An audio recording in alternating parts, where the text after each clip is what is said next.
Welcome back to the Comic Book Bullies with Nerdist New Bully. I'm your host Leroy, aka the Human Centipede. Never actually seen that movie, but hopefully I'm saying it right. With my co-host. How many sections are you? 8, Like 12, I said, I've never seen 24? The movie, so I don't know if I'm saying it right. The good section, the meaty section. Oh, I meant how many sections? Oh, you're in the middle. You can be in the middle. Maybe I need to watch that movie with my co-host. This is Eli, aka the Red Velvet Cupcake. Canceled. Canceled. And we are back with another episode. And yeah, just want to I guess we're finally in July now. So we finally got out of June. Now we're in July with another episode, and we're going to kick this off with, I hate to do this, but we had a celebrity death going on. Couple. So yeah, we had a couple, man. Like 2. And I hate it when it's back to back, because the thing is, okay, remember when Michael Jackson died? So Michael Jackson died and Farrah Fawcett died on the exact same day. Now Farrah Fawcett died early. She's from Charlie's Angels, blah, blah, blah, stuff. Michael Jackson. Michael Jackson. So we completely forgot about Farrah Fawcett dying. So it's a shame when, 2 people die on the same day, because then you have to, pay your respects on the same day. So first off, I guess we can start with this. Rest in peace to Kelly Preston. Yeah, that was kind of shocking. That was shocking. But the thing is, they said that, and of course, she's been in the news. She didn't want people to know her business, but she has, she died from breast cancer and actually been battling this for two years and lost the battle. So that's a shocker there. Like I said, Kelly Preston has been around since forever. In the news. She was in a bunch of horror movies. I remember as a kid. Like she was in the 80s. Christine. John Carpenter's Christine. She was in Christine. Yeah, she was in Christine. A bunch of like teeny bopper movies as the hot chick. That's what I was going to say, because in the 80s she was a baddie in the 80s. I don't know if people remember that, but yeah, because I remember her Twins. From Twins. That's what I remember her from. Twins. Yeah, she's on Schwarzenegger's girlfriend in that. So loved her in that one. And the thing is, she also got married to John Travolta. A matter of fact, they were still married at the time. From Dusk Till Dawn. She had a little bit part in From Dusk Till Dawn. Bullshit. She was in it. As the news reporter. She was like the news reporter that gives the stats on all the deaths. Damn, I gotta watch the movie again. Yeah. Just a bit cameo, Like, Tarantino always had the cameos from the stars and shit. And everybody wants to be in their movies, you know what I'm saying? Okay. So she got a little bit part in that. Okay, did not know that. That is trivia that I will use for some time. So rest in peace to Kelly Preston. And it was really sad about it. They had a death with their son a couple years ago. That's right. Yeah. Yeah. So that's tough on John Travolta. So he lost his son, then he lost, his wife. So yeah, prayers out for everybody in that. And this one, Eli, I don't know how familiar you are with this next one, but this was actually pretty interesting when I started digging in, like who she was. And it's very interesting. So this is Naya Rivera. Let me get a better picture. I like that. Yeah, I wasn't familiar with their stuff, but I heard about this. Okay, this is sad. Yeah, so this is sad. So the thing about her, she's actually pretty interesting. When I started thinking out about her, so like I said, she was on Glee. Eli, were you a big Glee fan? No, I tried watching it because I heard there's that woman with Down syndrome on the show. Yes, she was on there. I have a child with Down syndrome, so I tried to watch it, but I ain't into musicals at all, so I couldn't hang. Okay. I don't blame you. I did watch, I think, like the first two seasons of Glee, because it was on Netflix, or maybe still be on Netflix for a while. Pretty interesting. She was pretty much the mean girl cheerleader on the show, but she could sing her ass off like everybody else on the show, so she was interesting. What I didn't know is that she was also, and I'm trying to look this up, she was like a child actress. And she played in like a bunch of shit, like on those ABC shows like Family Matters and Smart Guy and Sister and all stuff like that. She was always, I think, My Wife and Kids. She was always that girl that just showed up and was like the love interest of whoever the little boy was on the show. So she was like the show with Urkel on there. And like I said, she grew up. She was on Glee. And the thing was, she was on Glee. She was almost like kind of like a breakout star. Nobody knew she was a child actress. So she broke out. She was like doing all kind of Maximum Hot 100. She was like on Maximum Hot 100 like every year and stuff like that.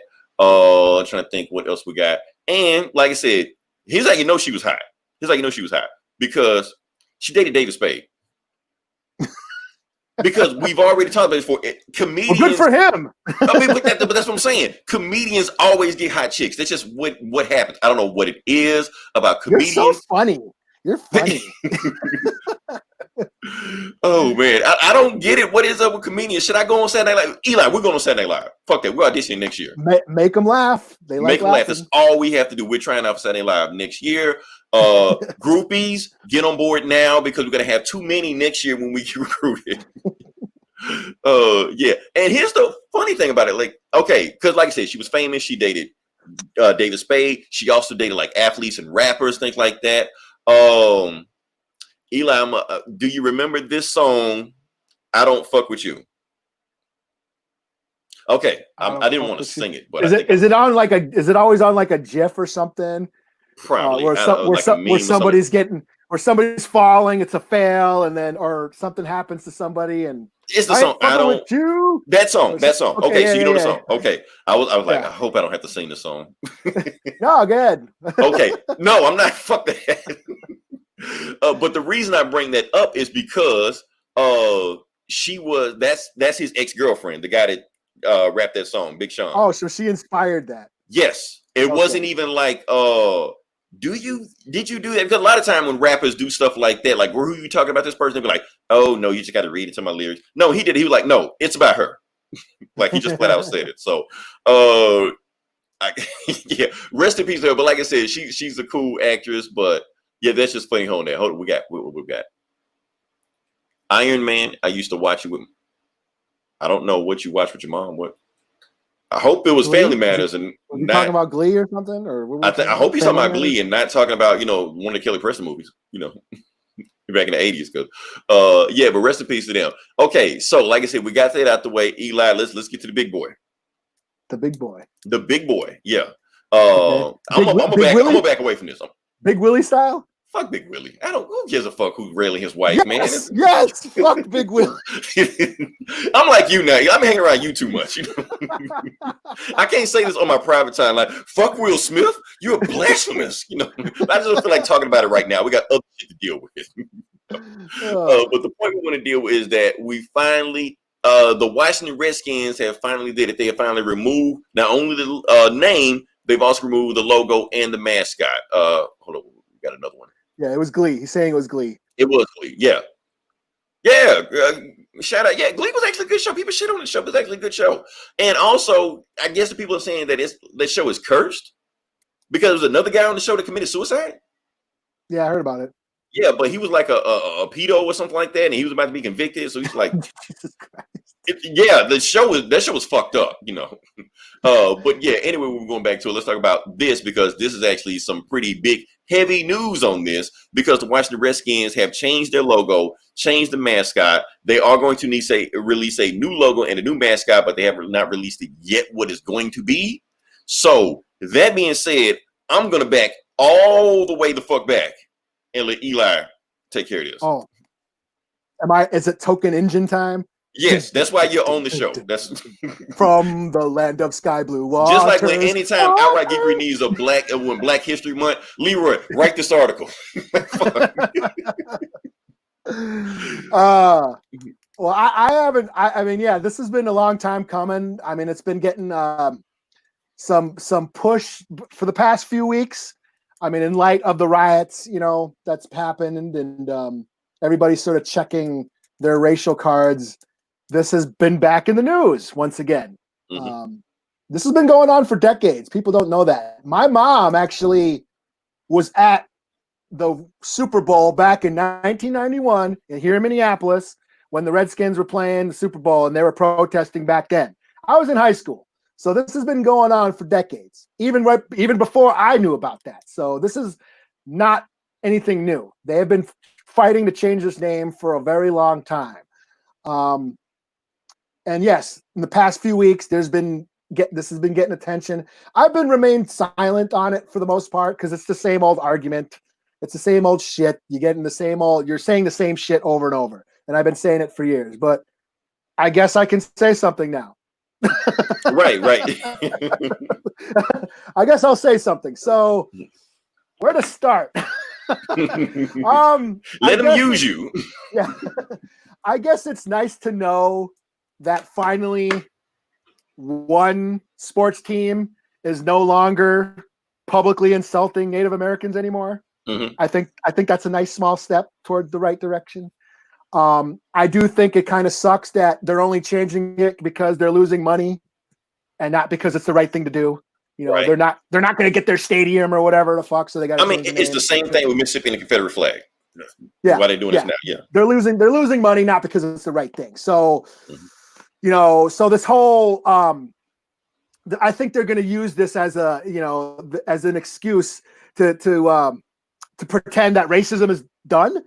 You know what I mean? That, you know, this is going to become like the, you know, the new MAGA hat or the new Confederate flag. I mean, I think people are going to they're going to wear the Redskins logo and stuff as some sort of rebellious pride to pretend they're being victimized about losing their freedoms and all that shit. Right. And, you know, like they're losing their rights and all that, even when all actuality, they don't want darkies to remain silent or be invisible.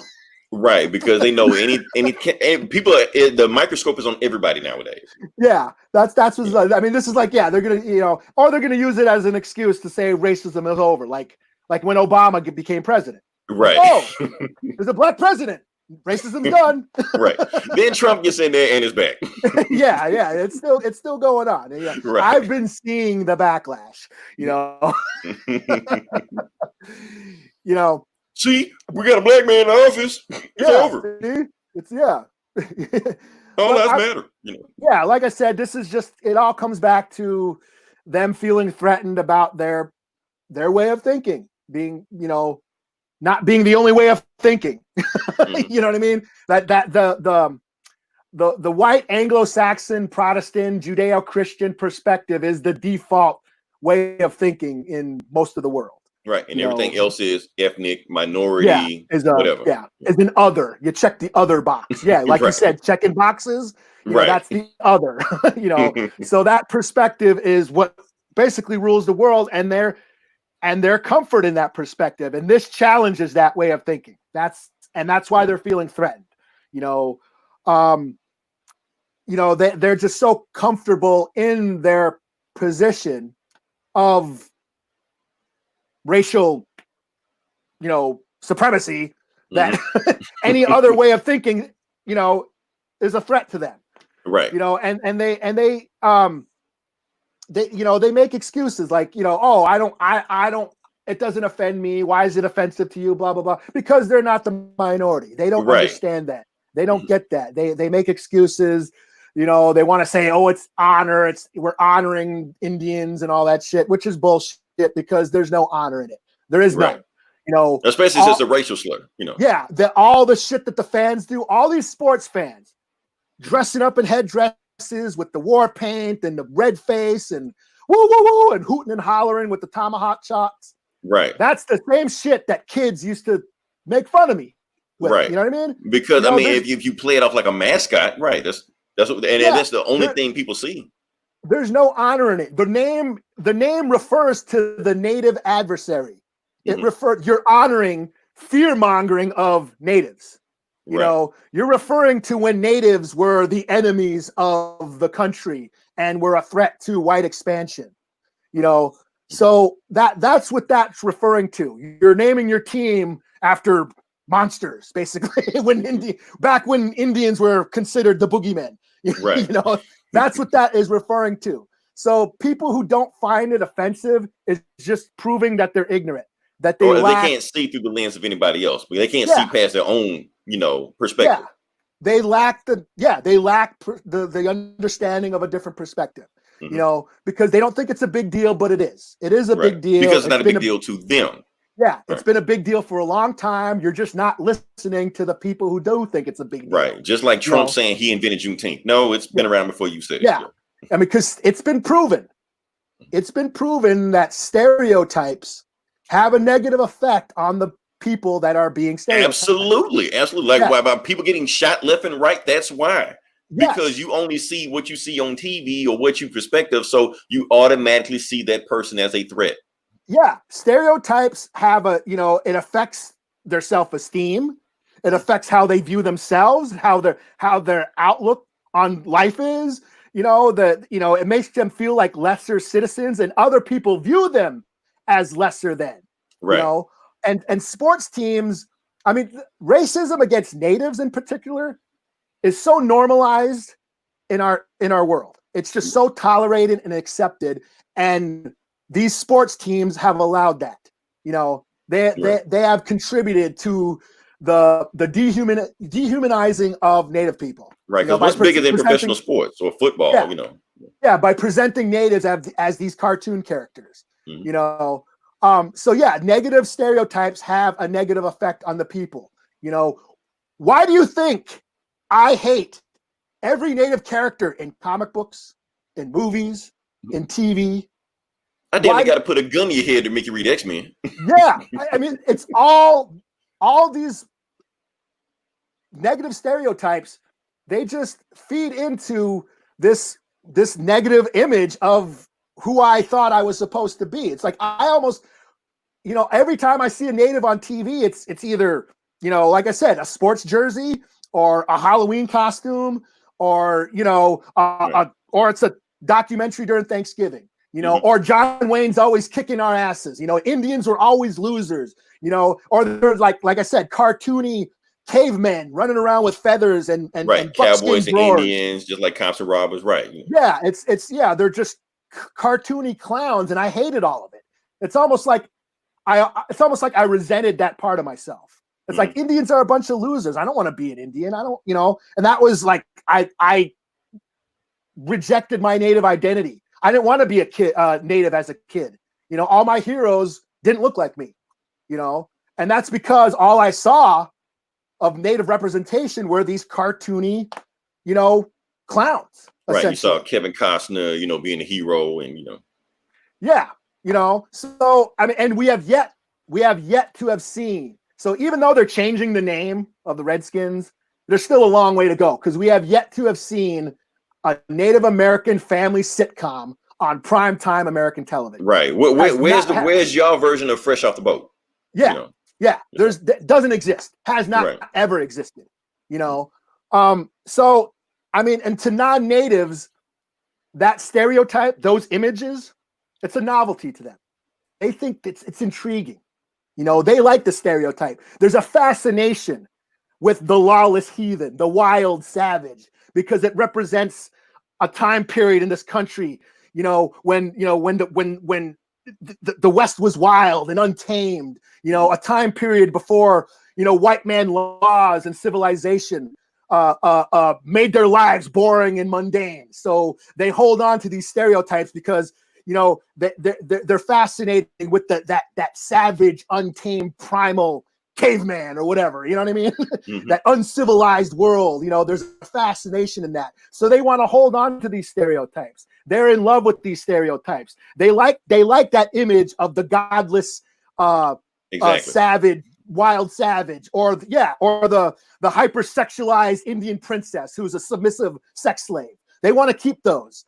They want to keep that shit, because when they define us, that's their definition of who we are. And by defining us, they were able to colonize us.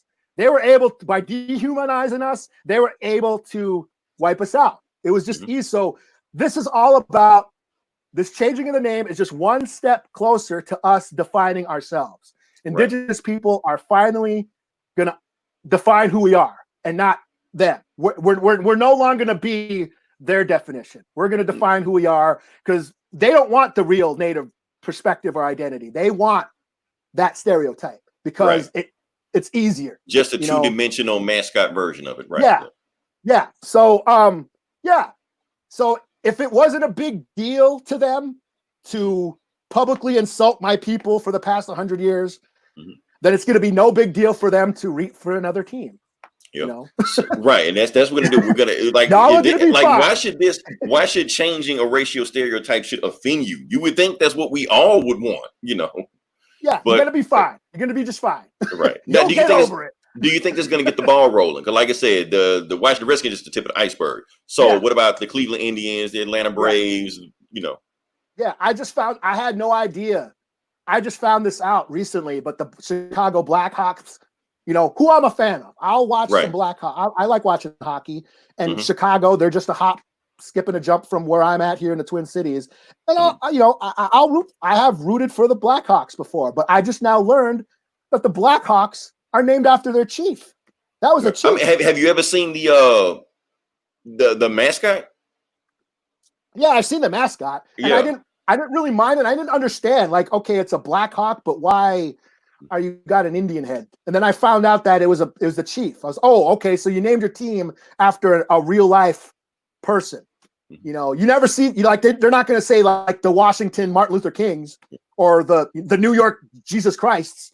You know what I mean? Or why is it okay to take our real people and turn them into cartoons? Right. But the thing is, what we're starting to figure out, that if you want change done, you hurt them in where it hurts the most. Hurt their pockets. Yeah. That's where if you want to get shit done, that's how you get shit done. And I think because of the riots, because of we have the biggest civil rights movement going on right now, I think that the momentum from that got this rolling. And thank Black Lives Matter, all that shit. Big ups to y'all for keeping up the struggle and representing. And like I said, it's all connected. You got the ball rolling. That's the main thing. Black folks reparations and Native folks treaty rights are, they're connected. Hey, if we get our shit, Eli, you get your shit. Yeah. We got a whole shit ton of comics here. We got a bunch of hey, keep the comments coming, guys. Yeah. You bring them, we're gonna call them out.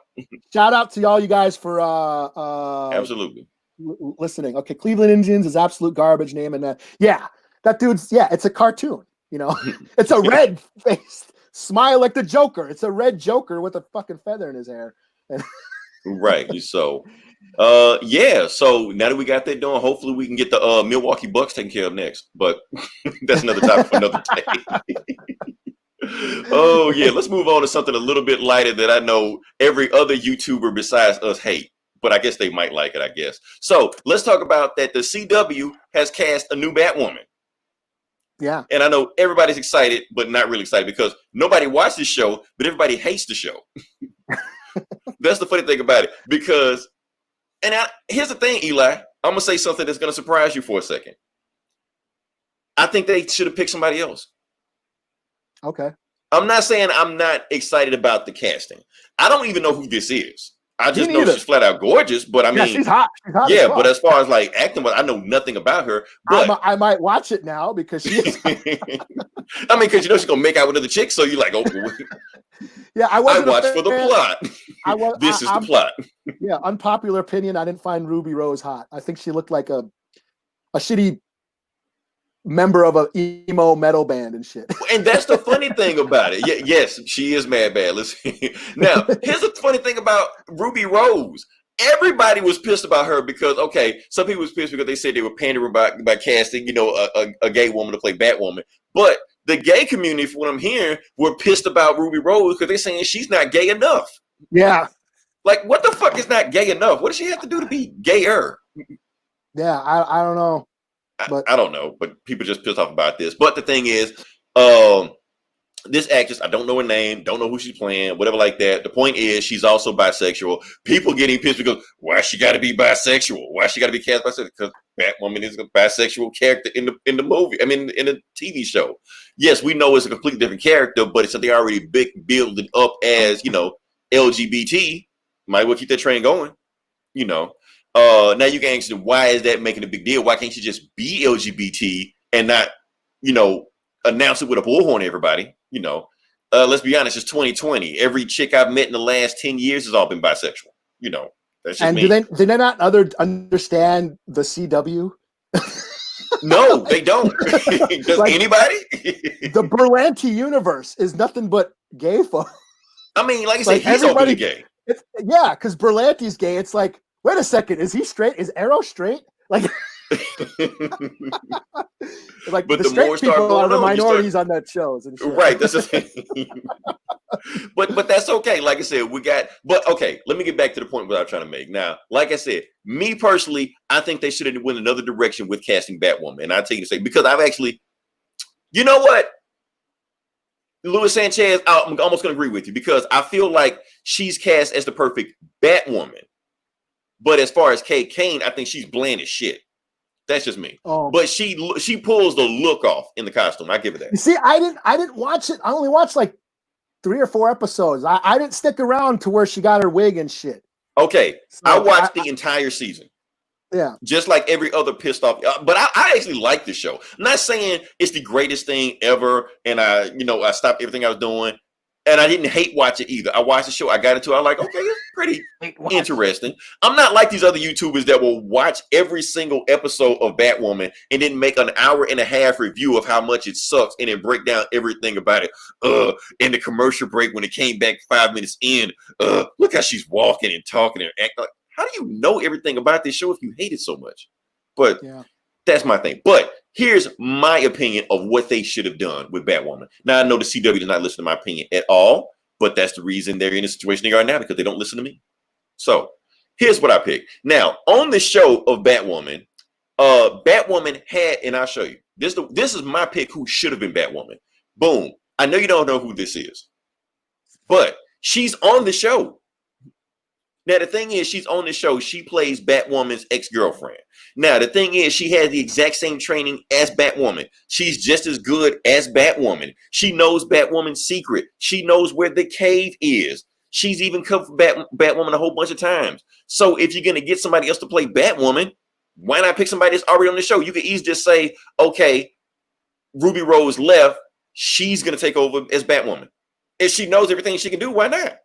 And plus, narrative-wise, it keeps the story going. Now the narrative stops because you got a whole bunch of you got a whole brand new person nobody's ever met before. You're gonna shoot her in there, even though the bat costume and cave all stuff will be a secret. Oh, this person knows who it is, even though we don't know who this person is. I think narrative-wise, that will slow the story down. Where if you kept the other person going, that would speed the story up. Well, I'm thinking that, okay, but maybe they won't go that route because she's black, and if you make it black, you got to change the entire marking of it. I'm going on a tangent. But I'm going on a tangent anyway. Yeah, the gates are open. The gates are open. I'm gonna just say this and just move on here, because the thing is, when you have a white lead and a black lead in a TV show, the marketing is completely different on it. You may not even notice this. When you watch a show, when you watch Friends will have a McDonald's commercial with nothing but white people. But when you watch Martin or Fresh Prince, all of a sudden Calvin is on the McDonald's commercial and he just got his job and he's just trying to do this stuff like that. So they do this on purpose. They do specific marketing based on the lead of the character. There's nothing I'm making up. This is research. This is scientific. This is marketing. This shit is just look it up. It's there. So don't think I'm just making. You're the first one to graduate from college. Right. Look at Calvin. We're so proud of him for graduating from McDonald's. Donate to the United Negro College Fund because the mind is a very right.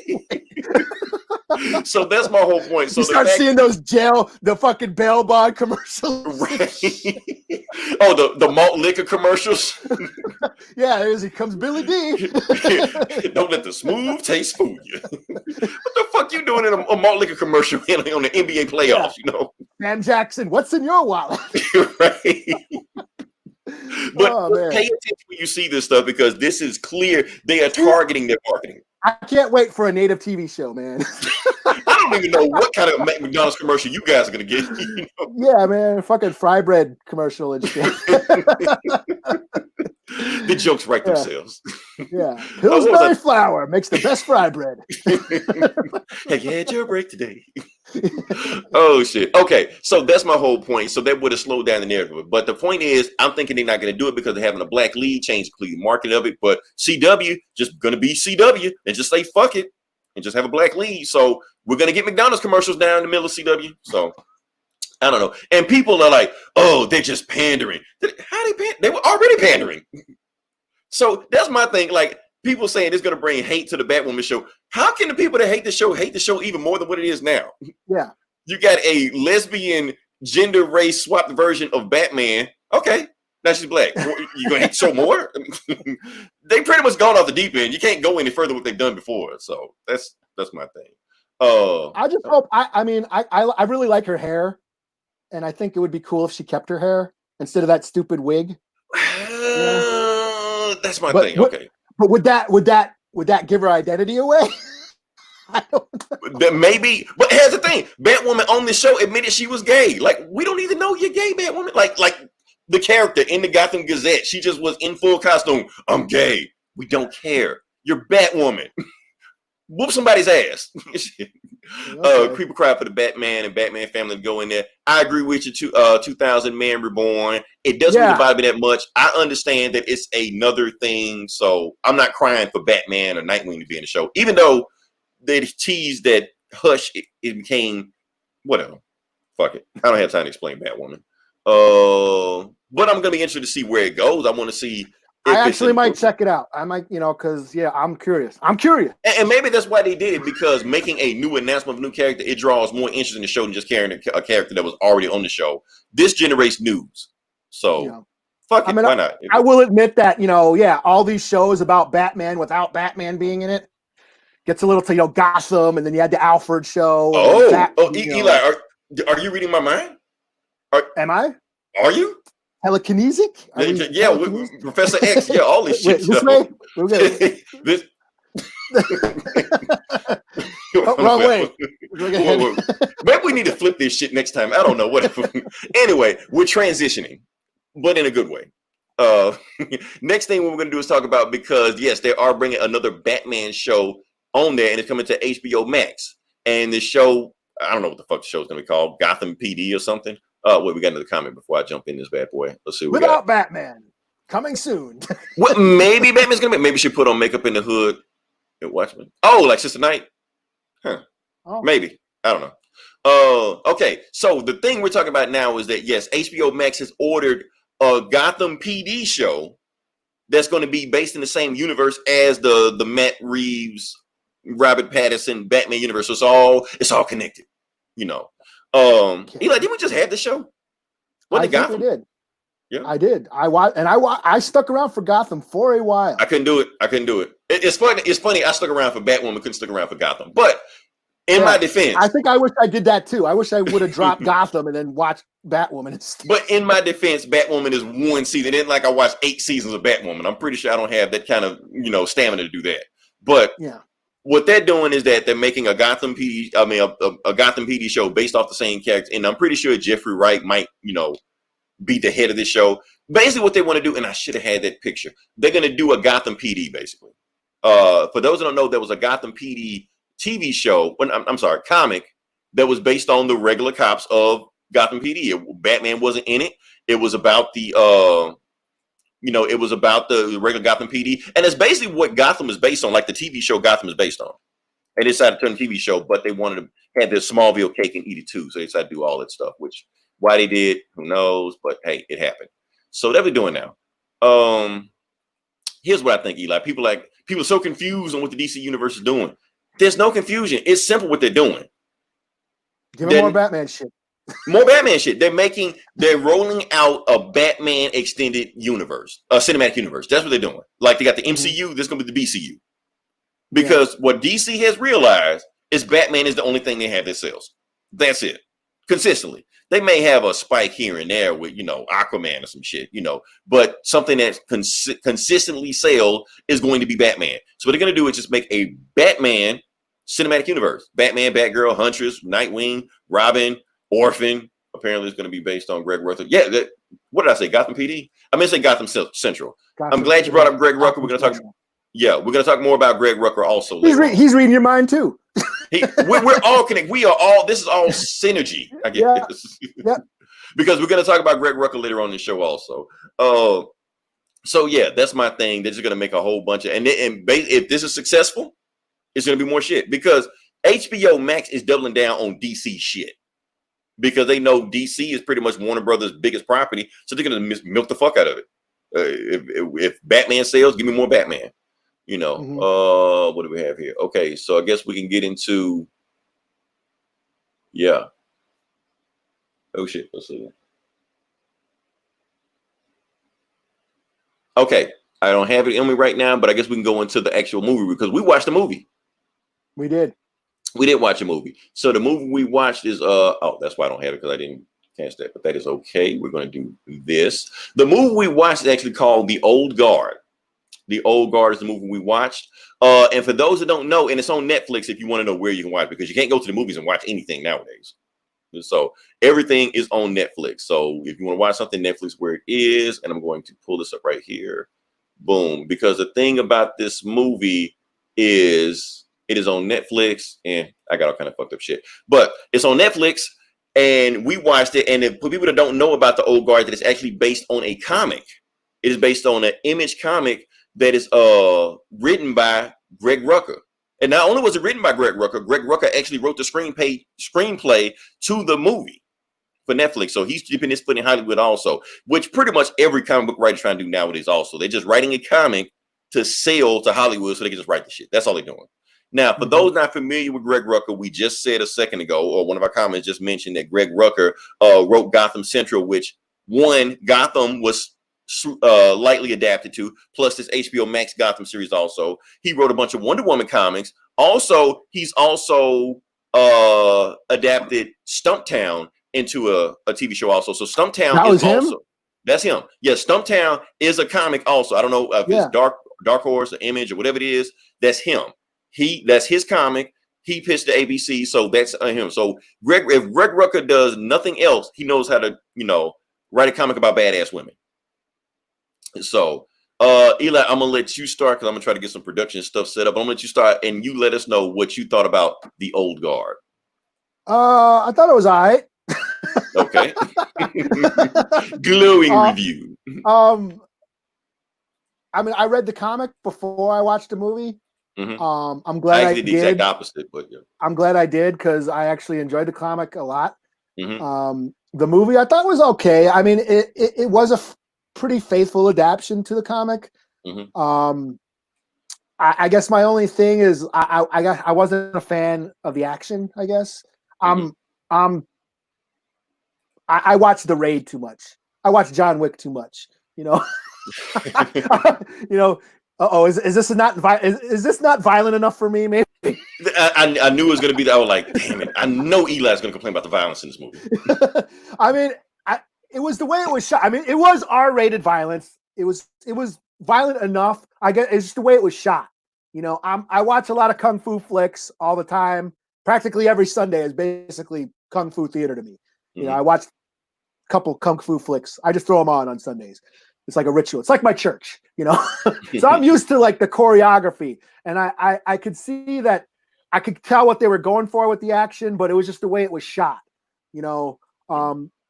Action choreography also involves camera work. When you don't have a camera work synced into the fight, what's going on in the fight scenes, it gets a little confusing. So that's like my main critique. Was just it was hard to see some of the action. But other than that, I thought it was pretty well adapted.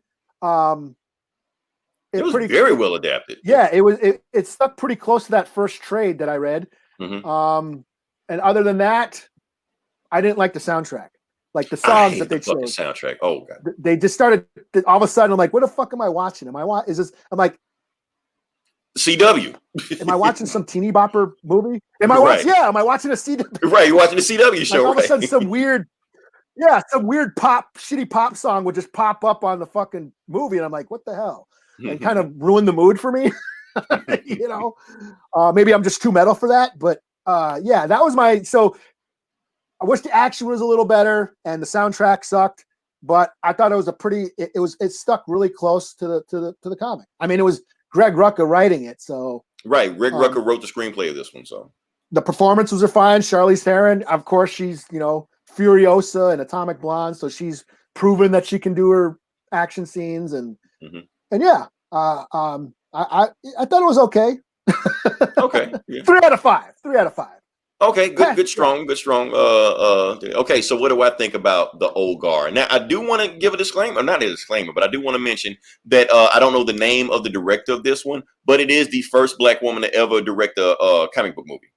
So that's pretty good. Okay. Yeah, I just want to throw that out there. I think the first Black one, period, was Tim Story of Fantastic Four. Most people don't know that.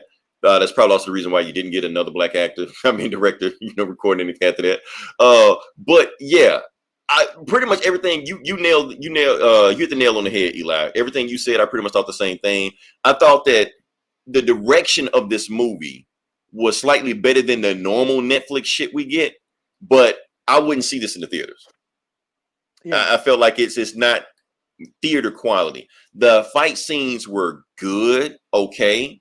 Even some of the acting I thought was good, okay. There was a few scenes that like really hit the nail on the head. For the most part, the movie just kind of went through the motions, which was actually was kind of disappointing, because the thing about the comic is that the comic is actually like really stylized. Yeah, I'm trying to see if I can pull up some images. There were some really powerful moments I thought in the comic that I felt in the movie they just sort of glossed over. You know? And the thing about the comic is that, like, for instance, like this scene right here, and I'm going to show this right quick. This scene was completely omitted from the comic, from the movie altogether. Remember this scene? Boom, boom, boom, boom, boom, boom. I'm gonna see if I can show it. Chrome tab. Yeah, this scene right here. Remember that scene? Oh yeah, yes. Yeah, the scene where she fell in love with the slave. There was more. Yeah, there was a lot of the comic dealt with a lot of the history. Mm-hmm. You know, and that's the thing that because that was some of the most interesting stuff when they went back in time and were doing this stuff. And even when they went back in time with, you could tell they didn't really have the budget to pull this off. You can tell the budget in this movie really wasn't all that. No, like this wasn't a movie budget. This was like a lower end budget. Like Charlize Theron, she killed it. I mean, this type of shit, she could play this role in her sleep. Yeah, and to me, she carried, even though she wasn't in the movie all that much. Like you didn't see her all throughout the movie. When she was there, she carried the movie on her back. That's what she did. I did like the new chick, Kiki Lane. Yeah, she's supposed to be. Let me see. What are we saying? An Aeon Flux sequel. I never saw the Aeon Flux movie. I did. Oh, it sucked. It was shit. I mean, I remember the animated show on MTV, but I never saw it. And that was pretty decent, but but that's the thing, like these action type roles, she can play this shit in her sleep. Kiki Lane was pretty cool. I get what her role was in it, because she played a different role than what it was in the comics. In the comics, she showed up, boom, on the team, let's go. In this one, she acts like a 50 million question. But what does this do? What did that do? What did that do? I get it. She's the point of view character. Yeah. So she's got to be there to be the newbie, because she's asking the question that we want to ask. Because every time she says some shit, well, why do they do what they do? Because so when they answer her, they're answering us, because she's our point of view character through there. Action scenes, some of them are pretty cool. Like I said, like you said, if you want to know the difference between the comic and the movie, it really isn't much. They pretty much took the comic and just threw this shit on Netflix. Yeah. They kind of trimmed some stuff down, but even some of the dialogue was like lifted wholesale from there. Like a lot of the dialogue was like whole panels, whole pages, stuff like that. They didn't change anything. Yeah. The character was there. The character was pretty much acted how they acted in the comic. Charlize Theron character wasn't as much a bitch. I guess I can say that. I suppose, yeah. She had a little bit more personality to it. In the comics, she was just drinking, sex. She was cold-blooded. Just cold-blooded, no emotion whatsoever. But Charlize Theron didn't take it to that level, which I'm glad she did. That's another thing. Like when they're shooting at each other, when they're getting into an argument and they just start shooting at each other in the comics. That was pretty funny. That was funny as hell. And that was funny as hell. But the thing was, I don't think you could do that in the movie, because the tone the movie was trying to make, it would have just been weird. They just get pissed off and just start, because they can't die. So like, fuck it, I'll just shoot you. Yeah, they're just shooting at each other because they're pissed off at each other. And then they just empty clips and just like that. And then people get, y'all stop shooting at each other. And then they shoot at them. And then she just shoots. She just pulls out the AK and cut it out. That was the best scene in the fucking comic. Yeah. Completely omitted. Like, what the hell? Yeah, that was great. And then it wasn't in the movie. And I was like, oh, man. Oh, now, spoiler. There is one major change from the comic that was in the movie that, honestly, Eli, I thought that was a pretty good change. It was, yeah. Yeah, I'm going to go ahead and say it. The witch hunt or whatever? No, not that. Even though that wasn't in there either. I think that's in the second book. But so it's in there. But the biggest change is what they did with Charlize Theron. That spoiler, you haven't seen it. Spoiler, she turns normal like halfway through the movie. Oh yeah. All of a sudden she's because in the comics she never turned normal. She was immortal the whole time. And we don't even know when she turned normal in the comic. I mean, in the movie. Because all we know is that, when she went through that tunnel and was like killing all the dudes, stuff like that, and one dude got her on the shoulder, she was normal then going through that shit. Yeah. It was when her homie shot her. The one who No. It betrayed was her? before that. It was before that. Because I thought she got shot and then it wasn't healing. Right, but she knew she was normal before that. Remember when the guys got kidnapped, the two guys got kidnapped, and she went through that whole place by herself. They were like, wait for the signal, wait for the signal. When she went tearing through those guys, she was normal then. And one of them got her, and she was like, why am I not healing? You know, that's why she went to that store clerk, and store clerk patched her up, and she was like, oh, yeah, that's right. Yeah. Yeah, and that's why she put the coat on. She was like, I can't let anybody know what's going on. And that's when they shot it. That's when everybody else knew, you know. Chiwetel Ejiofor's character in the comic was much more of a dick than he is in the movie. In the movie, he seemed like he is trying to do the right thing. In the comic, he's just like, fuck, I'm just gonna get paid. I don't care, you know. Other than that, everything else is pretty much the same. The action beats play out the exact same. Only thing is the comic goes into a little bit more detail. That's all. I feel like if I just watched the movie by itself, I didn't really connect with these characters. But watching the movie and the comic together, I feel like I connected with these characters. I knew the characters' names, I knew their personality, what they were trying to do, yada, yada, yada. Like, I understood what Greg Rucka was trying to do. And any change that was done from the comic to the movie, Greg Rucka did it. Yeah. Like, he was the one that approved the change that, okay, instead of her being regular, she's going to be normal, you know, in this one. So I thought that was pretty cool, too. So, hold up. It raises the stakes on her character. Now that's the thing, because in the comic, you're just like, okay, they can't die, whatever. But in the movie, when she finds out she can't die, you don't know if she's going to die and Kiki Lang is going to just take over like halfway through the movie or what, you know. So it does bring tension and drama to it. So good change on Greg Rucka. What do we got here? Did you hear about Charlize Theron recent comments about action stars? I did. I didn't really pay attention. I know she said she's gonna whoop his ass or something. She's fat and he can't fight. Whatever. Yeah, but overall, yes, I'm gonna give it a 3 out of 5. I'm trying to see if there's anything else left on Old Guard that I can talk about. Not really. I don't think people are like going crazy. Oh, you just gotta watch it. Oh, it's the greatest movie. No, it's not. It's a Netflix movie. Yeah, it's the regular Netflix movie. Yeah. But it's Highlander for a new era, you know. Pretty much, yeah. So, but they did bring up some really good things, though. Not like I said, I'm not too familiar with Highlander, but did they bring up because when he went into that detail about immortality and how immortality sucks, I thought that was pretty deep. That was a really interesting discussion, both in the comics and in the movie. You know, especially since when Kiki Lang, you know, she had the cell phone looking at her family. And Charlize Theron was like, see, my family didn't even exist with cell phones. I don't even remember what my family looked like. Yeah. You know? So I thought there was some good scenes. I felt like with a better director, because you can tell this is our first time director. She's a regular director. With a better director, I feel like we would have had a better movie. The material is there. Yeah. Yeah, but it just felt so It was CW-ish. It was a little bland at some point. Yeah, that's the thing. And especially since the comic was so stylized. That's what hurts about it. Yeah. You think you have something, a visual flair, the director have a visual flair like the comic had, and it was just TV show-ish. Netflix-ish. Yeah, it's a made for TV movie. Yeah. That's slightly better than made for TV movie, but not much. Yeah. Yeah, there was swearing, there was blood, there was plenty of violence. It's just, you know. They do that on TV now. FX go harder than that. Yeah, you know, but you know, some of those fight scenes are that there's a lot of choreography and that's a process. And you know, it's like when I watch. You remember RZA when he made Man with the Iron Fist? Mm-hmm, yeah, and it's his first movie and shit, and it's just okay. Because it's his first time doing it. Right, it's his first time doing it, and he's trying to make a kung fu movie using wire work and all this shit, and it just didn't have the same graceful flair that, you know, Yoon Woo Ping or Corey Yoon would have did in their movies and shit. You know what I'm saying? Yeah.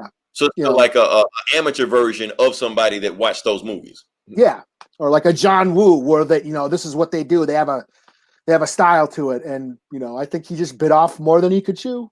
Yeah. So appreciate him doing it, but yeah, it didn't. Yeah. It's a learning process. Maybe next time. Yeah, we would have hoped that he wouldn't use us as his learning process. Like, figure the shit out first and then make a movie. Don't use us as your student project. Yeah. Oh shit. All right. So can we move on to the next part of the podcast? Sure. Okay, this is it. This is the like I said, this is the Comic Book Bullies, where we talk about comic books. And we're just going to dive into it, and I'm going to see if I can get into it, but I can't see it right now. So what we're going to do, can I go first, Glenn? Can I knock it out? Good. Okay, cool. I'm gonna knock it out. So what we're gonna do is talk about Batman 94. And normally I would have like the panels going up and like that, but I'm gonna just go off the top of my head and just do this shit. So and you can spoil the fuck out of it. I bought it, but I didn't read it yet. So, but I don't care. Okay. Joker, right? Joker does some shit. Well, this is the preload to the Joker War. This is supposed to be Joker's billions, you know. Yes, I don't have it right now, but fuck it, I'll go with it. Okay, so basically what the story is that, like I said, last time we saw Batman was stabbed in the leg by Deathstroke. He has a sword going through his leg, and he's in, Wayne Tower, just pretty much just bleeding out. And Deathstroke told him, if you pull the sword out, you're going to bleed out in seconds. Now, people don't know this. They're not in the medical profession. I'm not. But I do know that if you get stabbed, it's called a puncture wound. If you leave it in there, you have a slim chance of surviving. But if you pull that bad boy out, you will bleed out on the floor in seconds. So if that ever happens to you, listeners, give me advice. Don't pull the blade out if you get stabbed. Remember in John Wick 2? Was it John Wick 2 where he stabbed Common. Right. He stabbed Common. He's like, okay, if you take this blade out, you're going to bleed out. So right. You better get to the hospital. Most people are confused how Killmonger died so fast when he pulled the blade out at the end of Black Panther. That's why. Yeah. As long as he let the blade in, he had a chance to survive. Pull the blade out, he's done. Anyway, that's what happens. Yeah, so the blade is stuck in Batman's leg. He can't pull the blade out. And now I don't know how familiar people are with Batman's lore, but this was a direct reference to not a reference, but parallel to Batman Year One, because Batman just got his ass kicked. He has a sword going through his leg, and he's just sitting in his chair, and he's reminiscing the time in Batman Year One, when he was, impersonating Travis Bickle in Taxi Driver, and he got shot. And he's sitting in, his chair in Wayne Manor, bleeding out, and he's like, if I, ring the bell, Alfred, come with me, but I don't know if I should. He's basically thinking the same thing. Like, I just got my ass kicked. The city's in peril. I don't know if I should. So they have a peril between that. He like, I need a sign to know if I keep going. But before he can get a sign, Lucius Fox comes in the room, patches his leg up. He was like, okay, I patched your leg up, but you can't go anywhere. You got to sit still, Batman. Otherwise, you're going to bleed out internally, and you're not going to have any feeling in your leg. But Batman being Batman, don't listen to what the fuck he's doing. He calls Catwoman because Catwoman had just been shot, remember, in the last book. She's in Gotham Central, and Batman knows that if Batman, Joker's on the warpath, he's coming after her next. Oh, and yeah, all his money is gone too. Yeah, Joker has all. Yeah. And matter of fact, Joker calls him on the phone. I have all your money, Bruce. You're broke. Oh, and I told the IRS that you were embezzling money also. So they're seizing your house and they're coming for you. So they'll be at Wayne, Manor in about 30 minutes, And Lucius Fox basically telling him, look, Batman or Mr. Wayne, I know you hired me to fill in Alfred's position after he died. But with all this bullshit going on right now, I got to run your company. Because they come after you, they're coming after me also. So I got to do everything I can to fight your company, but I can't do both. So whatever you do next, you're on your own. And he's like, okay, fuck it. I'm Batman. And just jumps out the window. Because the thing is, he knows that Joker is going to come after Catwoman next. He knows he's coming after Catwoman. By the time he gets to the Gotham Central to, get Catwoman out of there, she's already gone. He don't know if she like dipped out the window, left whatever like that. And nobody's there except Joker's goons. Joker's goons are waiting at him. They shoot at him. He jumps out the window, whatever like that. So where's Catwoman? Catwoman is at the Iceberg Lounge. Penguin pulls her out because Penguin knew that Joker was finna come kill her. He was like, Catwoman, I owe you a favor. You come with me. You're going to chill in the cool room. So the cool room is where all the bad guys in Gotham go to hide out when the heat is on. Or whenever Joker shows up and they just don't want to be fucking with him. You to be bothered. So they're just chilling out. And Batman just realized, okay, I'm broke. I can't find Catwoman. My leg is bleeding out internally. I might be dead anytime soon. Is that fucking Condiment King up there? Or who is that? Is it? I did. I looked. I tried to see. I'm trying to see. I have all this Firefly, but that's Firefly down on I the see floor. Firefly. I see some redhead dude. I see it was somebody else. Killer Croc. Got Mad Hatter. Pig, Firefly. I think you already said Pig or what his name is, whatever the fuck. Can't remember. Is that like the Red Hood dude or whatever? Probably. I think so. But the thing is, Batman's finally realized something, that everything that has happened in Gotham is my fault. Because when I came to Gotham, all this insanity going on right now is basically what I did. When I came to Gotham at first, Alfred thought I was coming to Gotham to make Gotham better. No, I made myself better. And in doing that, Gotham is suffering for the shit I'm doing because the bad guys are basically ramped up to match all the bullshit I'm doing. So everything I'm doing to make a Gotham worse. So I need to be a better Batman, but I need a sign. Alfred, send me a sign. Now in Batman Year One, he asks his dad to send him a sign, and that's when the bat flies through the window and he lands on the statue. He like, yes, criminals are superstitious, cowards, whatever he says. So in this one, lightning strikes and the cloud forms a bat. And Batman thinks it's Alfred doing it. And he says, thank you, Alfred. I'll become a better Batman. Now, if this doesn't prove that Batman is fucking crazy, I don't know what to tell you. But yeah, that's how the book ends. Apparently that thing that's on his leg is gone. I don't know if it's fixed or whatever like that, but whatever. The Band-Aid? Yeah. The bat Band-Aid? The bat Band-Aid or whatever. Yeah, like that. So, like I said, this was just a precursor to Joker War. So it was a pretty cool story. It's the finale. Yeah. I'm gonna give it a 3.5 out of 5. Like I said, if there was one issue you could have skipped Eli, this is the one. I was saying, it says it's the finale, but nothing happened. Nothing really happened. It's just Batman just going crazy. Oh, he talks to the dude that got his ass whooped by the designer at the beginning. It's whatever. Fucking art is awesome though. Damn. That is you look. You got to put your best guys on Batman. Batman is your best selling book. You put your best guy on Batman. This is what you do. Especially when they go to the joke, not the joke, the Iceberg Lounge and shit. That's right, and all those guys there. Yeah, the cool room. So, the cool room. Yeah. Yeah. So overall, I'm gonna give the book a 3 out of 5. Yeah. What you got next? All I did was the indie shit. Should I do Bitterroot? I guess. Yeah, go for it. Okay, Bitterroot. Fuck, I better pull it up. I got my tablet. I got you. Don't worry, I got you. Back to my books. Back to my books, my smarts list. Okay, Bitterroot. Crap. Let's go back to the beginning. Get it off a guided view. Bitterroot number 9. So yes, this is like one of my favorite books right now. David F. Walker, Chuck Brown, Sanford Green writing.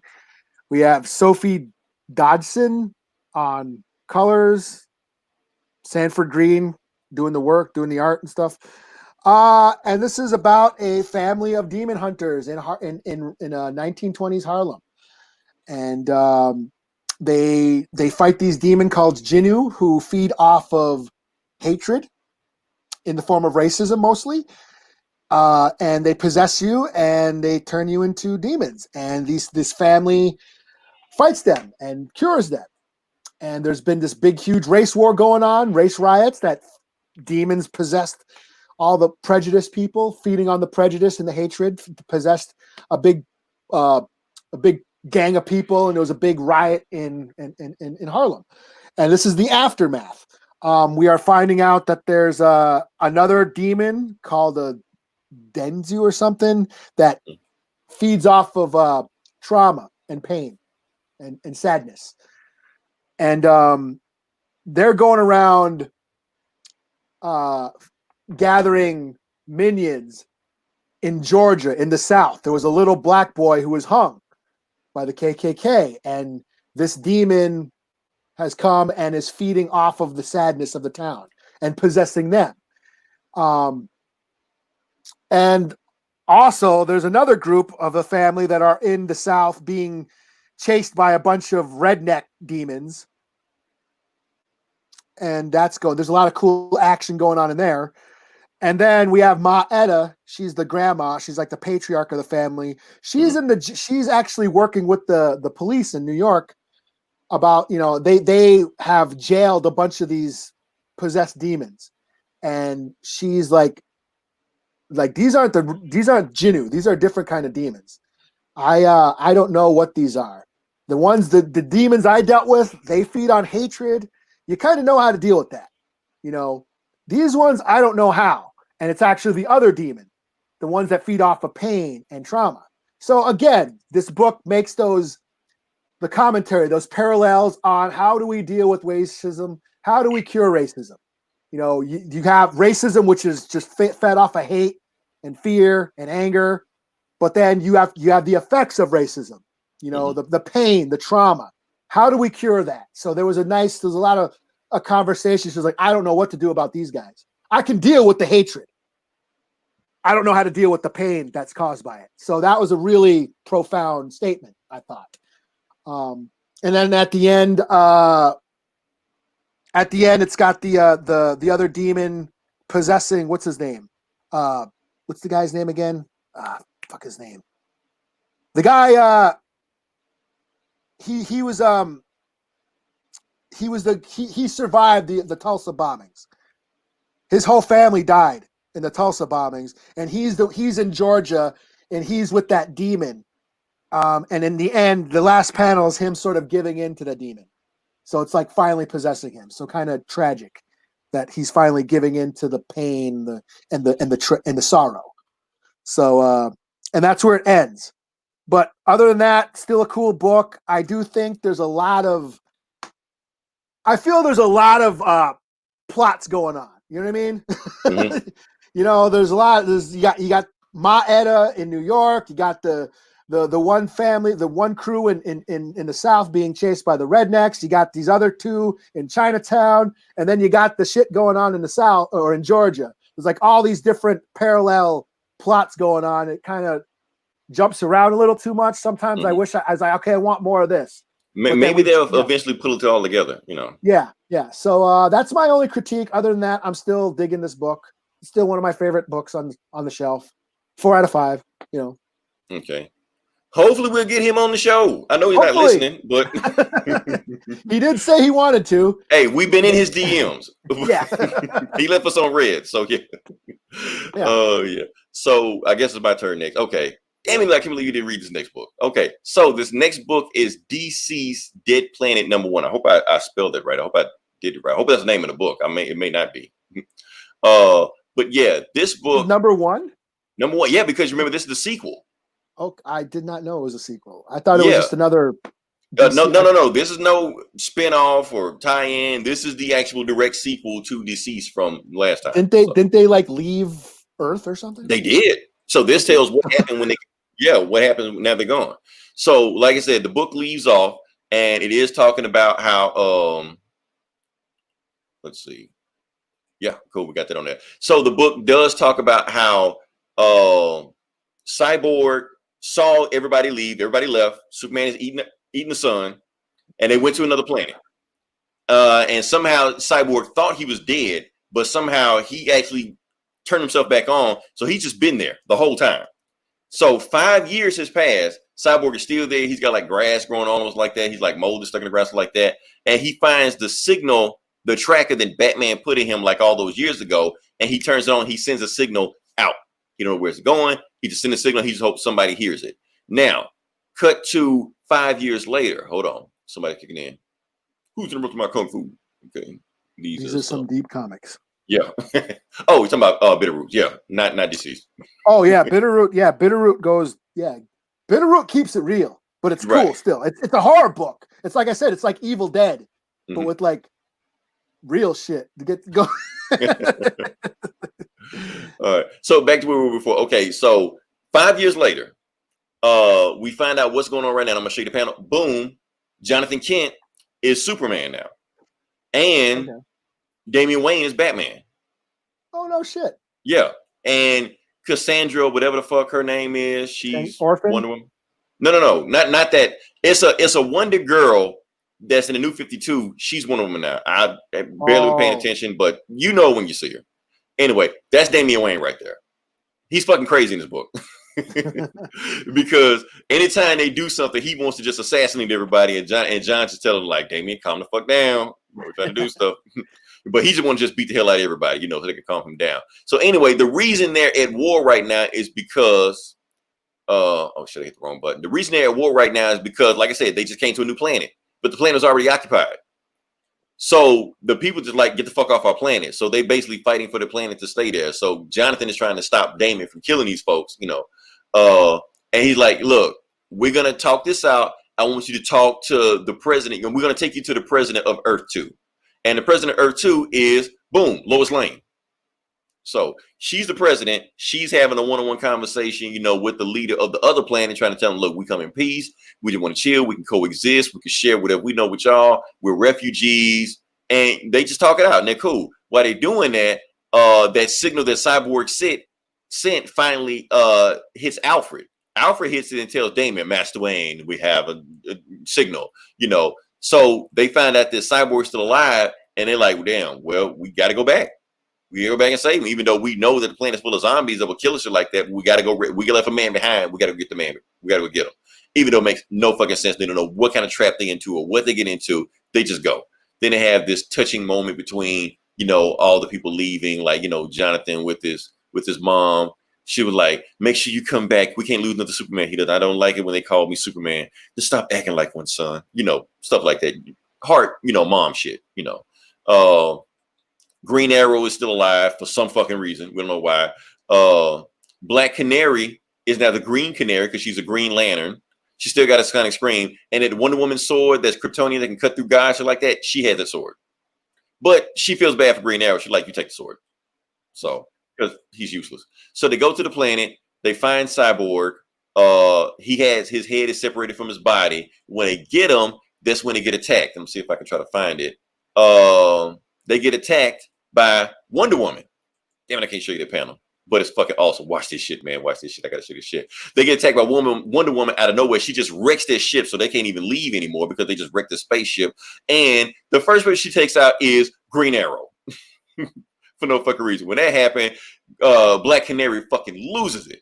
Hit her with a sonic scream. Takes that God Killer sword. You know, takes it to her. He uses her big hand, just smash the shit out of her. And Cyborg's trying to tell him what the hell is going on, but nobody can understand him except Jonathan Kent because, you know, he got the super hearing and stuff like that. And then he says, oh, shit, no, stop what you're doing. Black Canary, don't stab her. Before she can stab her, Jonathan Kent blocks her, and he gets stabbed. But when he gets stabbed, Wonder Woman still gets gone through the throat. And what Jonathan Kent was trying to tell him, what Cyborg was saying, is that Cyborg has the cure to be continued. So yeah, fucking awesome book. Tom Taylor, this dude can do no wrong. Everything he might be my favorite writer right now. Everything this dude does, he just knocks out the park. Even the weirdest, wild shit he does. So I'm gonna give it a 4. I'm gonna give it a 4.5 out of 5 because I know this shit is gonna ramp up from there. I didn't think after DC, I'm like, what else can you do? But he's doing it. All you had to do was just say, Jonathan Kent is Superman, Damian Wayne is Batman. You son of a bitch, I'm in. That's all I needed. So, wasn't his story in the Joker book pretty cool too? That's the one where the kid was feeding bugs and he cut the dude's fingers and shit like that. Yeah, weird and creepy shit like that. He's writing the Suicide Squad book also. They say the Suicide Squad book too. But yeah, Tom Taylor's just knocking out the park. So yeah. Tommy Taylor, y'all. Rest in peace, Comic Cast. Yes, I'll let it go. What you got next? The only other book I got is Something is Killing the Children, number 9. Is it number 9? I got you. Boom. Okay. Yeah, number 8. Sorry, number 8. Oh shit, I think I fucked up. Oh well.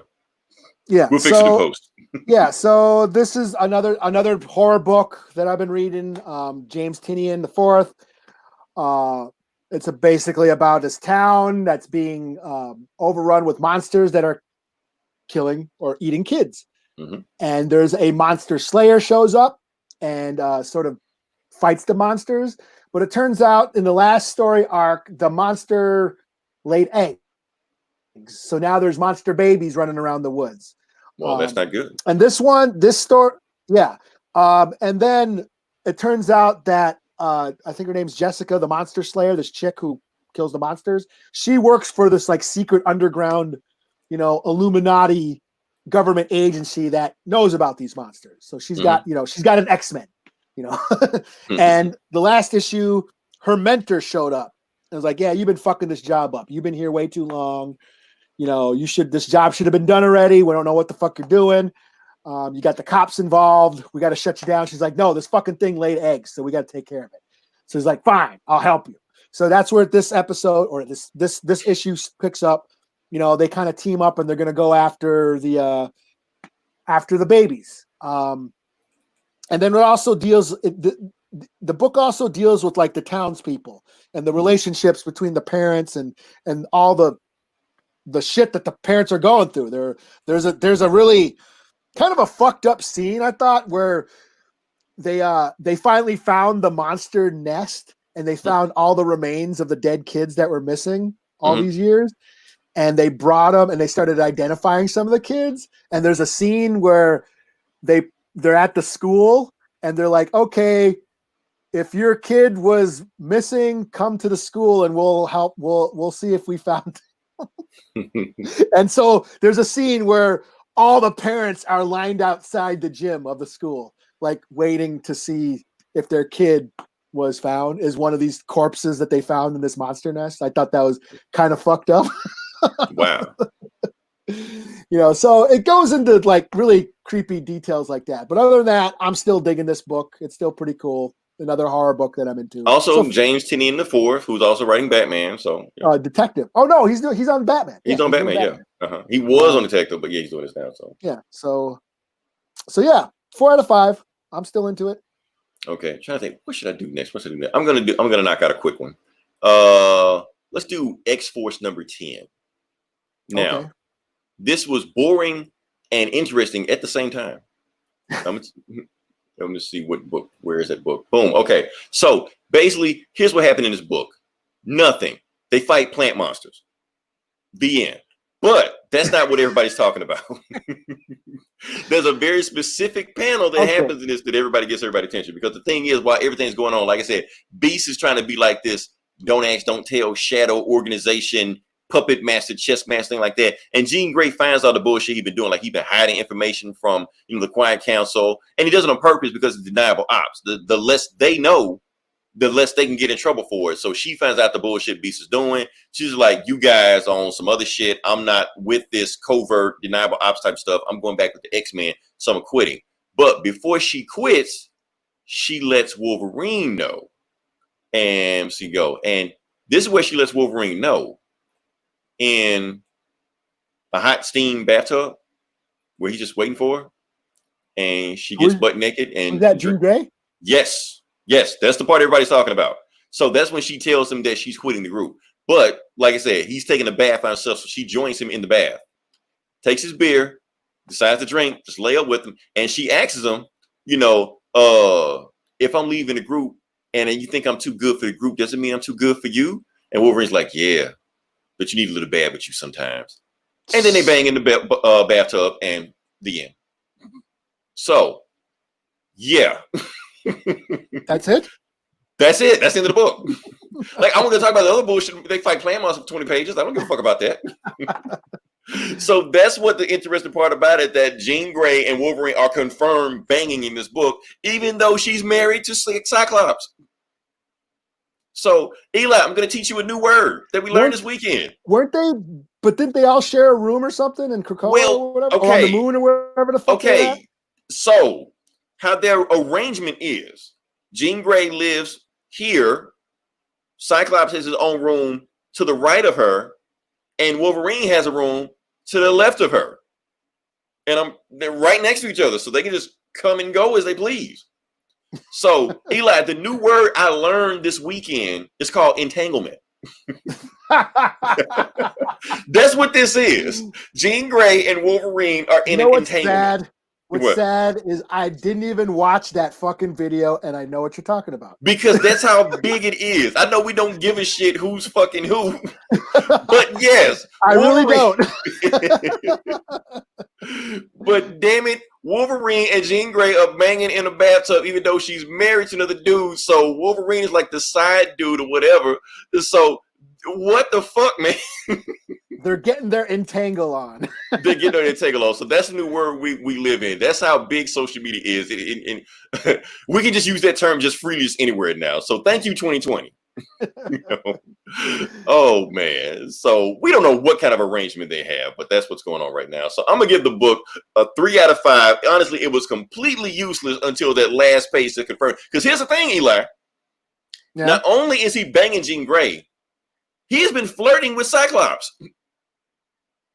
Okay. Like, Wolverine. Yes, Wolverine, not Will Smith. I will totally read that shit. Because they said some shit like they were just sitting in a room, and then Cyclops was like, "Are you sure you want to come to the beach with us? Jean Grey's going to be in a bikini." You're like, "I want to see that," and I'm going to be in a Speedo. You're like, "I want to see that too." I'm like, "Wait, what the fuck, man?" Oh man, I thought it was going to be like, "Shut up, Cyclops." No. And that would make Wolverine just that more badass. But that's what I'm saying. So now we Cyclops like, what are you doing? That's me. I don't care. Shut up. But that's what I'm saying. So now they have this weird. I'm gonna get us canceled with that. Yeah, that's the thing. Because here's the thing, Eli, they're making Wolverine bisexual, basically, and people are up in arms, but there's nothing to be confirmed. It's just hearsay. It's just rumors. It's conjecture. It's we read into it. Total sense to me, man. He's been alive for fucking 1,000 years, and hey, I'm getting tired of pussy. It's got to slip in sometime. Hey, man. Hey, sometimes a man knows what a man needs. And that just makes Wolverine more badass. Right. Here's the thing. Somebody told me one time. Somebody said that if anybody acts overly masculine, too masculine, they may have some homosexual tendencies about them. Who's more masculine than Wolverine? Just saying. Yeah. So I don't know. That's like that with everybody. Like anybody, like if people are like, it's always the biggest scumbags are the ones who try to preach about being all righteous and shit and right. They have all kind of skeletons in their closet and stuff. Yeah. Like Joss Whedon and shit. You know what I'm saying? Joss Whedon being that motherfucker. All these feminists praising him for years, and he turned out to be a scumbag. Fuck it, we're going there. That's your fault. You should have did something then. His bullshit. Right. When he told you who he were, you should have believed him. Okay, we got a comment. Let's see what we got. Wolverine's son. Oh yeah. I heard that. Yeah. Yeah. So, matter of fact, I think he has the power to make other people bisexual. Maybe he has maybe he's just got that sweet dick, and they just can't. No one can resist this shit, baby.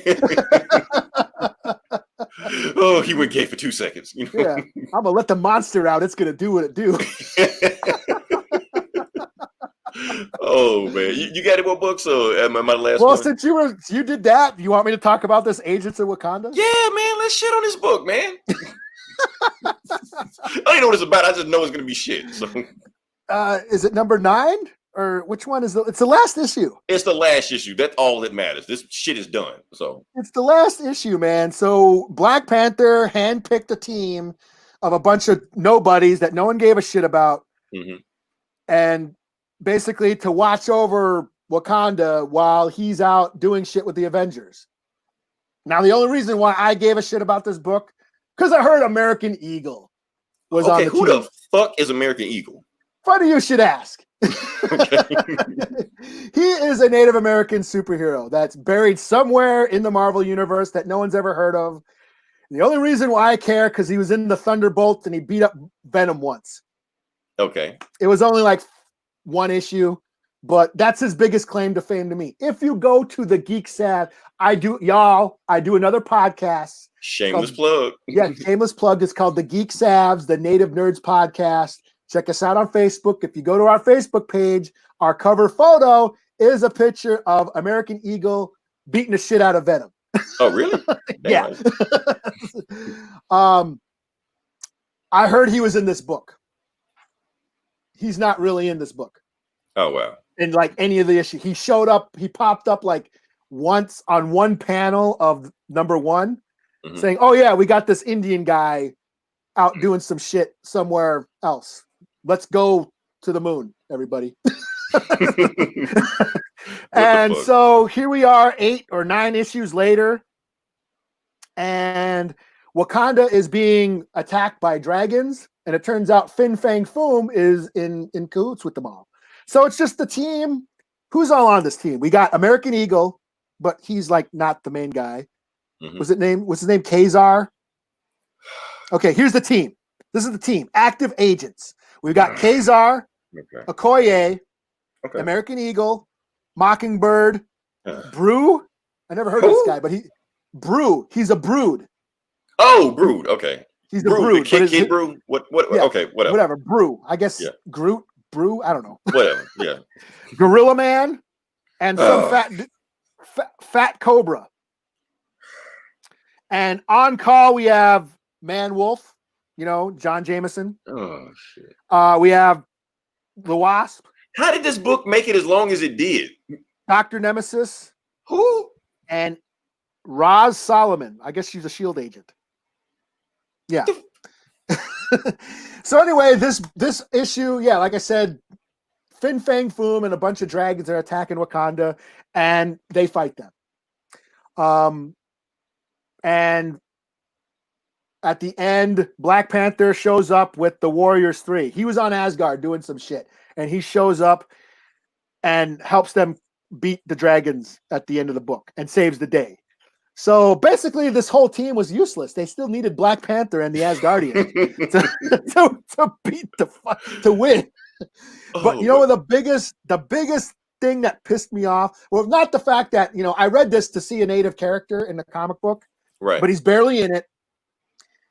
And at the end, when Black Panther and the Asgardians show up and save the day, the Indian guy, he says, "Oh, thank God the cavalry showed up." And I was like, "What the fuck? Come on, Jim man! Zub? Come on, man! Jim Zub, you motherfucker! Come on, Jim! You can't be that stupid, man. You can't be that tone deaf." Yeah, making the Indian guy. Somebody in the room should have been like, maybe you shouldn't say that, or maybe he thought, "Oh, this is clever. This is gonna kill." Yeah. So the Indian guy's barely in it. He barely does anything, and then he thanks the cavalry for showing up at the end. And I was like, "See, this is why, Eli. This is why. This is why." First off, I'm not even gonna mention they got a fucking gorilla on the team with Black Panther on now. I'm not even gonna mention that shit. You know, I was trying to keep calm. Hey, he's a gorilla man. I was trying to be calm. I was trying not to go there. I saw that first issue. I was like, why the fuck is there 8 in a fucking Black Panther book? Like, no. Fuck Groot. Fuck Fat Iron Fist. Fuck Wasp. Fuck Kazar. Fucking. Can we go on next book? Fuck this. Yeah, it's canceled. This book is canceled. This book is canceled anyway. So listen. Not canceled as in like the social media canceled. Right. Like we're canceling because we're PC and all that shit. No, Marvel canceled this book because no one. Right, because of low sales. Because the book fucking sucked. That's why. Let's see. Yeah, because this fucking you got the Indian guy wanting the cavalry to save his ass. Like what the fuck? Yeah, Mockingbird is was raped, divorced Hawkeye, then dated her own rapist afterwards. Right, because the House of Ideas, y'all. The House of Ideas, right. Here comes the cavalry. Here comes the cavalry. Yeah, to save the Indians. Right. To save the Indians. This idea is gonna kill. All right, Indians, we're taking you to boarding school. See, Marvel, we're woke. Yeah. Check box. And move on. Oh shit! Fuck this book, man. Yeah. Anyway, next book. What do we got? Okay. I'm done. I was mad I didn't even read Batman. That's how triggered. Okay, yeah. This is the last book we're going to do, and then we're gonna get the fuck out of here, man. Because this is where is it? I can't find it. Okay, Empire Fantastic Four #0. Yeah, I did not read this book. Okay, here's the thing. Now, like I said, if anybody that read Avengers Empire 0, the book ended with the largest army in the history of the universe coming to the moon to kill the Avengers, and the army was being led by the Fantastic Four. And you're like, what the fuck? How did this happen? So now we had the side issue of the Fantastic Four Empire. And guess what? It does not deal with that story at all. This is some other bullshit that has a completely different story that has nothing to do with Empire. They just slap Empire on it. So I should say fuck this book and just slap a 1 out of 5 on it, not. But I'm gonna go through it because here's the thing, Eli. It was actually a fun book. Was it now? It had nothing to do with the story we're talking about. So anyway, the story starts off with a character called the Profiteer. Now, the Profiteer is the sister of the Grandmaster. If you don't remember the Grandmaster is Jeff Goldblum from Thor Ragnarok. Anyway, so she's the sister Grandmaster, sister Collector, and her thing is she's a Profiteer. Now, the Grandmaster, and she's over this casino. Now, the casino is making her money, and what she does is that she reenacts Kree Skrull War battles with the soldier on the Kree side, soldier on the Skrull side, and they just go in and just battle stuff like that. Because what she wants to do, the Grandmaster, when he was over the casino, he wanted to just have good battles, just have good fights and stuff like that, because he loved competition. The Prophet don't care about none of that shit. All she care about is profits. So whatever gets this place money, that she do. So after these fighters fight, whatever injuries they get, she patches them up, send them right back out there and they fight again. Because less fighters, she saved money. Meanwhile, the Fantastic Four doing the Fantastic Four in who gives a fuck? They're somewhere. They ran out of fuel. They're stuck there. They flag somebody down. The guy says and they're trying to pay him, to fix their flat or whatever the fuck they're doing. And he's like, "Oh, we don't accept money anymore. Like, we don't accept money." Nah. The galactic credits that everybody uses, that it's gone now. It's no longer used. We use the barter system now. So like, Ben Grimm is like, well, since you barter, well, let's make a trade. So what do we need to do? He's like, okay, well, they got this fight going on at this casino over here. Since you use this world-class fighter, why don't you just go there, enter the fight, win, and pay me back? You're like, okay, I'm Ben Grimm. Nobody can whoop my ass, not name the Hulk. So I'm gonna just enter this shit, win the fight. So in order to go, they go there, but they have to pay something in order to get into the fight. So remember the vibranium brace he had on when he whooped the Hulk's ass? Okay. So he left that on the whole time, as celebration. Like, this is the time I beat the Hulk's ass. I will never take this gauntlet off. Even though my arm is healed, I'm never gonna let it go. But in order for them to enter the competition, they have to have something to give up in order to do this. So he gives them the vibe. And they say, if that's made of vibranium, we want it. So he gives it to them, but if they win the fight, he'll get it back. Anyway, Val and Franklin get on this adventure. Since they're in a casino, they go gambling, lose all the money, blah, blah, blah. You know what? This story wasn't as good as I thought it was. Anyway, they fight, they adopt some kids, they leave, and then the army shows up there at the end. Yeah, that's because I started out like, no, you know what? This story really did good. It was more interesting when I read it, but it's just a typical Fantastic Four story written by Dan Slott. I'm pissed off because I thought, okay, why the fuck is the Fantastic Four leading the hugest army in the history of the universe, and this book doesn't even tell you? So the book is fucking pointless to begin with. That's how they get you. That's how they get you. Marvel, House of Ideas. Oh shit. Yeah. Anyway, we're done with that. You got any more books? You booked out? Whatever. No, I'm booked out. Cool. All right. So if you listen this long, and I'm pretty sure all our commenters are gone. So, but anyway, if you listen this long, definitely like, share, and subscribe. Eli has his podcast. He has Eli, plug yourself. Geek Savs, and then I do Riddle of Steel. We've been on took a little bit of a break. I know they were feeling under the weather, but Riddle of Steel is a podcast I do with Ogar from Get Valiant and Logos, and we talk about Conan the Barbarian. So cool. And that's all I got. And then this one. And this one, yeah. We got other podcasts too. We got I don't know what. I know Goldman got some shit. Get Valiant, The Speaking Comics. Oh yeah. Okay. I don't know. I'll need a list. I'll read it off next time. Outright Geekery. We geek out. Yeah, and we got a bunch of podcasts. We're gonna branch out. We're gonna do other stuff in podcasts. I'm trying to bring some new ideas. Trying to brainstorm. Eli, I might even recruit you for this new idea I got going on. Yeah. It's gonna be a big thing. I presented it. It's huge. I'm not gonna announce it right now, but we'll announce it later on. Ending song, we're gonna go out. Like I said, we don't give a shit about what Will Smith and Jada Pinkett are doing, but since it is a big thing, the song I'm doing is dedicated to them at the end. Next week we don't know what we're gonna do. We're gonna do more comics. Please tell me it's Girls Ain't Nothing But Trouble. It's not gonna be a Will Smith song. Oh, not gonna be now you want to request a Will Smith song? What the fuck? Out of all the times I did it. Oh man. Until then, this is Leroy. This is Eli. And we'll talk to you guys next week. Same bully time, same bully trouble. Oh, the master of clickbait. Yes, they are. Marvel is the master of clickbait comics. Yes. Shout out to everybody who was listening.